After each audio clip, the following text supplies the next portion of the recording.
Shohei Ohtani is a member of the Los Angeles Dodgers, and Farhan Zaidi and the San Francisco Giants are left picking up the pieces. Welcome into another edition of the Kerry Crowley Show, a day after Ohtani signs the 10-year, $700 million record-breaking contract to go join up with Mookie Betts and Freddie Freeman and add to the juggernaut that already is the Los Angeles Dodgers and make the Giants' challenge of contending in the National League West, contending in the National League, and trying to stay relevant with their own fans even more difficult. So we're going to break all of this down and talk about the Giants' pivot plan from here in what is the most important offseason of Farhan Zaidi's tenure in San Francisco, and really, I think one of the most important off seasons in franchise history, because you look at the trajectory of where the Giants have been, where they've been very recently, and where they appear to be headed with their current roster. Let's be honest, it doesn't look good. You look at the top three in the order for the Los Angeles Dodgers now. It's Mookie Betts, it's Freddie Freeman, it's Shohei Ohtani.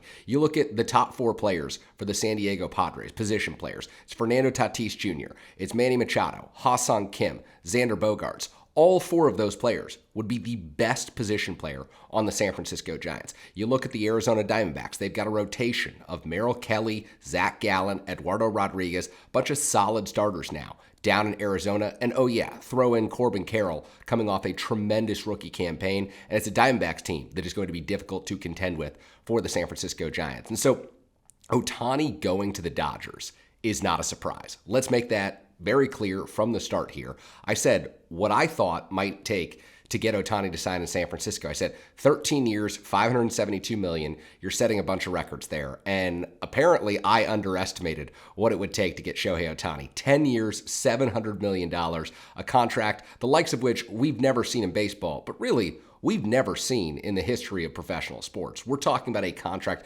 that blows away the previous record in Major League Baseball, $426.5 million for Mike Trout over 12 years in Los Angeles with the Angels. We're talking about a contract that surpasses what Lionel Messi signed at the height of his career with FC Barcelona. Guys going from the PGA Tour to Live Golf aren't even getting $700 million, but Ohtani gets it. Guy doesn't even have to move. He's already living in the Los Angeles area, and now he gets to go play for a juggernaut that appears destined to rule the National League West for years to come, which is what makes this week, this month, this offseason so important for the San Francisco Giants. And I said, I think it was last Sunday, I recorded an episode before heading off to Nashville for the winter meetings. And I said, this is going to be the most important week of the Farhan Zaidi era. I expected Ohtani to make his decision by Monday or Tuesday. It didn't come until Saturday, so that held up the free agent market. We know that Yamamoto, the free agent ace from Japan, is going to meet with teams this week. The Giants appear to be in on Yoshinobu Yamamoto. We know that other free agents, Blake Snell, Cody Bellinger,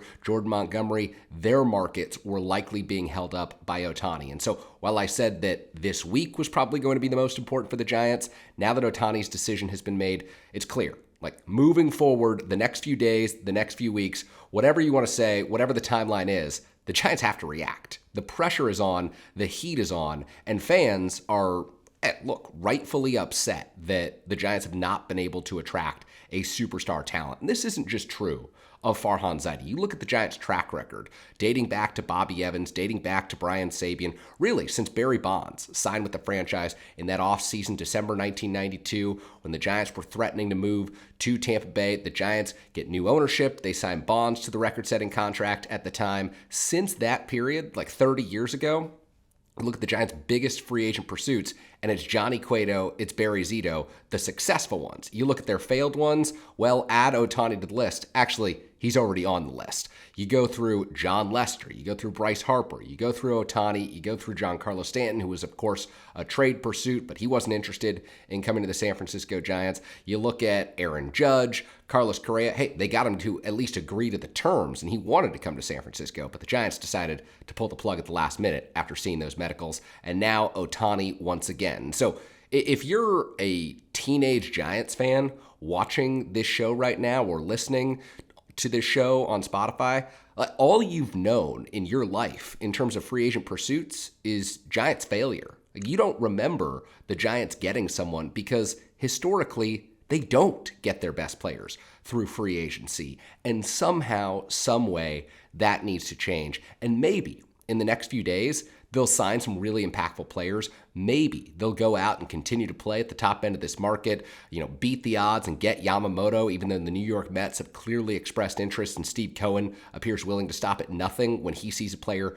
who he wants to play for the New York Mets. But nevertheless, let's take stock of where this Giants team is right now, because on the position player side, it's blatantly obvious the Giants could use an upgrade at just about every position on the diamond. It doesn't matter if they've got hope for the future in young catcher Patrick Bailey. He's not an established star at the major league level like a Will Smith is in Los Angeles with the Dodgers right now. It doesn't matter if Marco Luciano at shortstop blossoms into the next great shortstop, because the Giants are more than just one or two pieces away. The Giants are a lot of pieces away right now, and signing Ohtani would have covered up a lot of the blemishes on this Giants roster. It would have made up for the fact that they've missed out on so many high-profile free agents. But as I said so many times, they were never the favorite to land Ohtani. I gave them somewhere between about a 10 and 20% chance of getting Ohtani, and maybe if they'd said 10 years, $800 million, we'll beat the Dodgers by $100 million, maybe Ohtani would have been willing to pick up his life and move to San Francisco. But when you're getting 10 for $700 and you're breaking the records that he did, it just seems so easy. It just seems so easy to stay put and play for the juggernaut that is the Dodgers, try to win titles for the next few years. The Giants not really positioned to do that, but if you're Farhan Zaidi, if you're Greg Johnson, if you're a leadership figure in the San Francisco Giants organization, and you're thinking about how can we react to the signing of Shohei Ohtani, what can we do to best position the Giants for the future in the National League West, to best position the Giants to succeed moving forward? To me, the path is clear. And I went from a few days ago thinking the Giants would be well served to get Cody Bellinger, Matt Chapman, bring in some big bats via trade, and that's all true. I still think the Giants would benefit significantly from signing athletic players who play premium positions, who can hit for power, who, in Bellinger's case last season, hit for average. He's a former MVP. Jung-Hoo Lee, free agent coming over from Korea, he could really solidify your outfield. But to me, the best path forward in the National League right now is to absolutely stack your rotation. And I say this for a few reasons. One, you're going to be contending with top-tier lineups in San Diego, in Los Angeles. Let's be honest, the Diamondbacks continue to bring talent to the major league level. It's a very solid organization, solid manager in Torey Lovello. I don't think the Diamondbacks are going away anytime soon. And so the reason I say you build through the rotation, you build a powerhouse rotation is in the playoffs, we know that pitching wins. And if you can get through the regular season, get 86, 87, 88 wins, and you get to the postseason, and you've got an advantage in your rotation, you're going to have an opportunity to win every game. You're going to have an opportunity to win series that maybe you shouldn't. We saw it in 2010, 2012, 2014, what great starting pitchers and a great bullpen did for a Giants organization that didn't bring in premium position players from the outside. The Giants were largely homegrown on both the rotation front and their position players. You look at the core group of Pablo Sandoval at third base, Brandon Crawford at shortstop. By 2014, it was Joe Panik at second base, first base, Brandon Belt, Buster Posey behind the plate. Like, you've got a group that all came through the farm system, and that has to be the way the Giants bring hitters into this ballpark, into this lineup. It has to be through the farm system, because if you're a free agent hitter right now, the selling points of Oracle Park are not great. Like, let's be honest. If you don't think of yourself as the Barry Bonds of your generation, someone who can absolutely destroy baseball to the point where park dimensions don't matter, we're playing in 55 to 60 degree weather throughout the course of the season, doesn't matter to you, then you're probably going to sign somewhere else. You're probably going to look for a ballpark where you can put up numbers, a team where the lineup has better players around you, at least for the next few seasons, until the Giants prove that they can once again develop homegrown position players to fortify their lineup. I think this is an organization that very clearly needs to build with anchors in the rotation. And so what does that mean right now?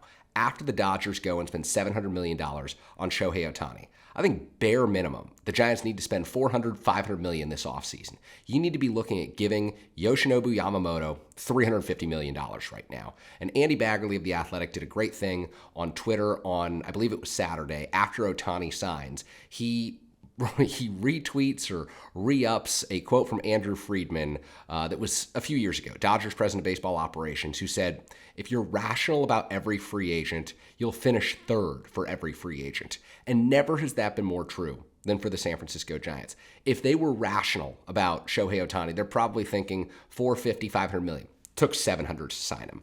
If you're rational about Yoshinobu Yamamoto and think that, yeah, he's probably a number 2, he has the potential to be an ace in Major League Baseball, coming over from Japan. He's won 3 Cy Young Awards in a row, their version of the Cy Young in Japan. If you're rational about him, you're probably thinking, 5, 6, maybe 7 years. But if you're the Giants, if you're desperate, if you know that the Mets are going to spend $250 or $300 million, you have to come in and clearly exceed those offers. You have to say, 10 years, 325, 350, we're going to make you the highest paid pitcher in Major League Baseball today. We're going to surpass that Garrett Cole extension. 9 years, $324 million with the Yankees. Yeah, we're going 10 for 325, 10 for 350. Whatever the Mets offer, you're going $50 million above that to convince him to come to San Francisco. And maybe it doesn't pay off. Maybe Yamamoto's a number 3. Maybe Yamamoto and his transition to Major League Baseball takes a few years and just doesn't quite work out. But if you're the Giants, if you're Farhan Zaidi and you know that your job's on the line a few years from now, can you afford to not take that gamble? Can you afford to sit back and say, well, we think he's worth about, $200 million at the top end of the market. We'd be comfortable doing 7 for 200, but we're not going to push past that point. Because if that's the case, you're not going to land him. And if you don't land the best free agent pitcher available, according to a lot of scouts, a lot of analysts, where does that leave you? It leaves you, once again, mining the waiver wire.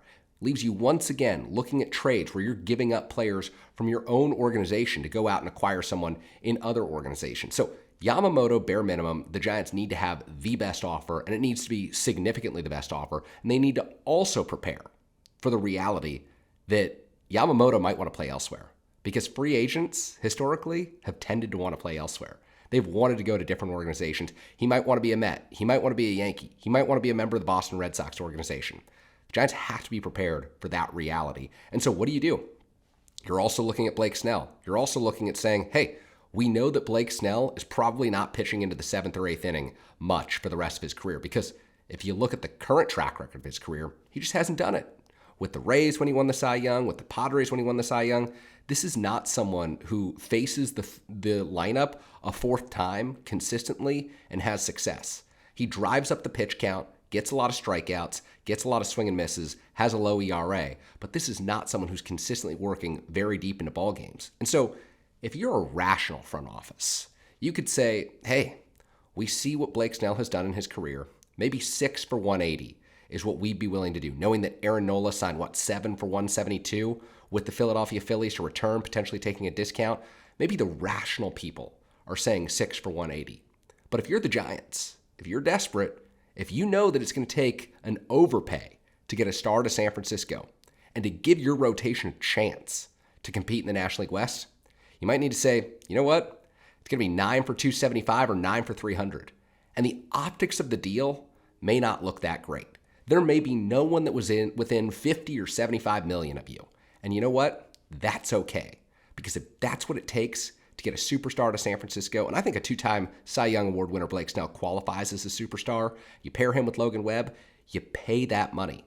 Because think about this. The Giants are already saving a significant sum of cash on Logan Webb, whose 5-year, $90 million extension is one of the most owner-friendly contracts in baseball, in my opinion. You're talking about a durable workhorse who looks poised to throw 200 innings every year for the next, 5-6 years. You're already getting a discount on Logan Webb. Spend some of that money and give him someone else at the front of the rotation who also gives opposing hitters fits. Who, if you've got Webb and you've got Snell on back-to-back days, you're making it really difficult. So not only do I think the Giants need to target Yamamoto and then target Blake Snell and be comfortable doing something like what the Texas Rangers did a few years ago when they went after Marcus Semien and Corey Seager, the $500 million infield that they've got there in Texas. You need to be comfortable giving both of those guys, $500-600 million, whatever it takes to make your rotation the best in baseball. To say, hey, our number 3 could be a number 1 elsewhere, because that's your path to contending in the National League West. So you need to say Yamamoto, Snell, and then what you also need to do is think about adding like a Corbin Burns or a Tyler Glasnow, just absolutely loading up the rotation with guys who can win you a ball game on any given day. I think it's imperative for the San Francisco Giants moving forward to think about their rotation as their strength, about their rotation as the building block and the foundation of the team, and doing whatever you can to supplement from the outside. Because the reality is Kyle Harrison could be really good. Carson Wisenhunt, Mason Black, these guys could be really good. But take the proven commodities who you know are Cy Young contenders on an annual basis. Take a Yoshinobu Yamamoto who's 25 years old, who has all the potential in the world to be in his prime for the next 5 seasons, and have him face Freddie Freeman, Mookie Betts, and Shohei Ohtani when the Dodgers come to town. Have him face Ha-Seong Kim, Fernando Tatis, Manny Machado when the Padres come to town. Have all these guys prepared to face Corbin Carroll and the Arizona Diamondbacks. And just load up the rotation with as much talent and then figure it out in the field. Let's say the Giants get a Yamamoto and trade for a Corbin Burnes. I've been on the record talking about, I think that Corbin Burnes and Willie Adams are a package that the Milwaukee Brewers might consider parting with. And if you're the Giants, the reality is you might have to give up Marco Luciano in that deal. And you're saying, hey, we know that Luciano could be a future star in this league, but we know that Adames is already a solid shortstop.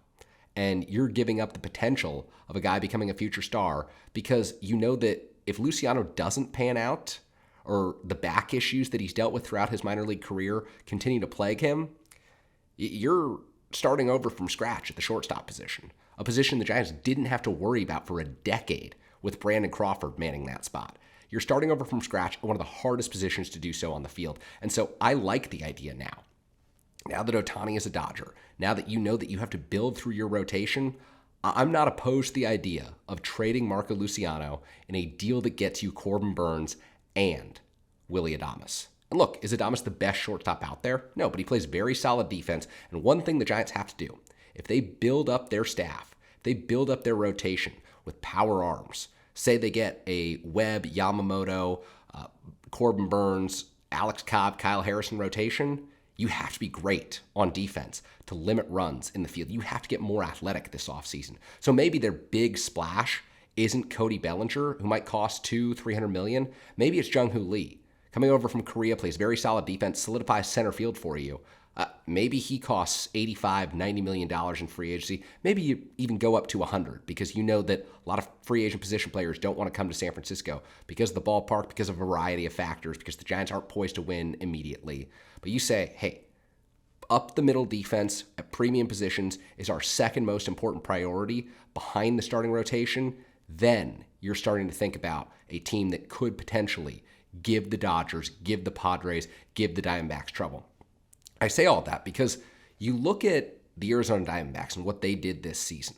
A lot of young players, a lot of fast players flying around the outfield. A good postseason, you could tell they were so athletic and they were hitting their stride during the second half of the season. And athleticism in Major League Baseball matters so much, and I think increasingly so against a team like the Dodgers, which will have Freeman, Betts, Ohtani now. You're talking about countering that with a different style of play. So all those big mashers at the top of the order. You've got guys who can hit the ball out of the ballpark. If you're the Giants, you want guys who can run everything down in the outfield, get to balls other teams can't get to in the infield. And you want pitchers who are racking up strikeouts like a Yamamoto could, like a Blake Snell does in Major League Baseball. And so it's just thinking about things a little bit differently. And it's not to say that the Giants can't have a successful offseason right now if they go out and they get a Jordan Montgomery, a Matt Chapman, and then make a trade. But I think they legitimately have to think about how their style of baseball would pan out in the National League West moving forward with the acquisitions that they're thinking about this offseason. Because we already know how difficult it is to bring people to San Francisco. This is not a Farhan Zaidi issue. This was not a Brian Sabian issue. This is an organizational thing that has lasted for 30 years since Barry Bonds signed. You're just not getting premium position players out in the Bay Area all that often, unless they're homegrown coming through your organization, as the Giants had an embarrassment of riches in the early 2010s. And so if you build through your rotation, if you say this pitching staff is going to be the absolute best in baseball, the hardest to contend with, that is going to give you the opportunity. Maybe your lineup's scoring 3.7 runs a game, 4.1 runs a game, and it's ugly on certain days. You're playing a lot of 2-1 ball games. You're playing a lot of 3-2 ball games. You know that late and close situations are going to stress your bullpen, and you're going to need about 15, 20 legit arms in the back end of that bullpen to get through the entire course of the season. But maybe that's the way it has to be, because we're talking about a team right now that is so far away from a lineup standpoint that if you're going to make significant improvements, you've got to do it at 4 or 5 positions, that I think you're better off, saying, let's just load up the rotation. Let's get, great power arms at the back of that bullpen. Let's see what happens. Legitimately, just see what happens when you build through the best pitching staff in baseball and you go with a bottom 10 offense. Because I don't think you can get all of those things done. I don't think you can significantly repair the Giants in just one offseason. And I don't think that the Giants have enough position player talent coming through the farm right now to say that a year, 2 years from now, they're going to have all homegrown guys in the infield, all homegrown guys in the outfield, and it's going to be great. I think you just see what happens with some big signings or big trades for the rotation and go from there. Because the Dodgers signing Ohtani was a nightmare. But it was a nightmare the Giants could see coming. Realistically, I think most folks in the organization, as excited as they were about the possibility of meeting with Ohtani this time around, about the possibility of Ohtani shocking baseball and signing in San Francisco, I think they were realistic in knowing at the back of their minds, Ohtani was probably going to stay in Los Angeles. Just pretty easy. When you get 10 years, $700 million, even if the Giants were to match that offer, I think they would have had to beat it by about $100 million to get Ohtani to seriously consider coming to the Giants. And it just wasn't going to happen. So here they are in a position where fans have lost interest over the last 2 seasons. They're not selling tickets to Oracle Park. The team has not been all that compelling since Farhan Zaidi took over, save for the 107-win season in 2021. How do you fix that? The easy answer is guys who hit 30 home runs. But those guys don't grow on trees. Those guys are not easy to acquire. And for the most part, if they are available, they don't want to sign with the San Francisco Giants. The more difficult thing is saying, what if we sacrifice in the lineup? What if we don't have the best hitters out there on a daily basis? What if we accept the reality that we're going to be a bottom 10, bottom half offense in Major League Baseball? And we just load up with pitchers. And we just say, Snell, Yamamoto, Corbin Burns in a trade, this is the path forward.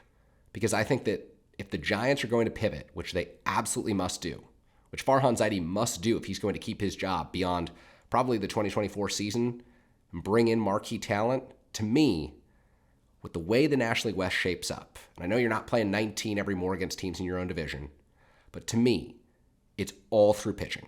We've seen it work before in San Francisco. We've seen small ball teams that have hit the fewest homers in Major League Baseball win a World Series.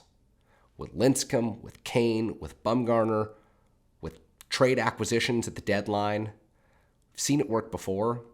And if the Giants are going to overcome the juggernaut that is the Los Angeles Dodgers, and if they're going to neutralize the power in the lineup the San Diego Padres had, and they're going to contend with the speed of the Arizona Diamondbacks, it starts with your horses. And those guys have to be acquired through free agency or trades this offseason, because it can't just be Logan Webb, Kyle Harrison, and Alex Cobb coming off hip surgery.